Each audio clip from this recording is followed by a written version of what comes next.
உங்களுக்கான இன்றைய பிரபஞ்ச வார்த்தை. மனதை கட்டாயப்படுத்துவதும் தேவைக்கு அதிகமாக முயற்சிப்பதும் உங்களிடம் இருக்கும் மன கலக்கத்தையும் பயத்தையுமே காட்டுகின்றன.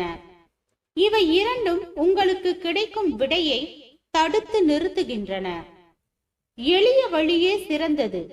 உங்கள் வெளிமனம் ஓய்வாக இருக்கும் பொழுது நீங்கள் ஒரு கருத்தை ஏற்றுக்கொண்டால் உங்கள் ஆழ்மனம் அந்த கருத்தை செயல்படுத்துவதில் இறங்கிவிடும்.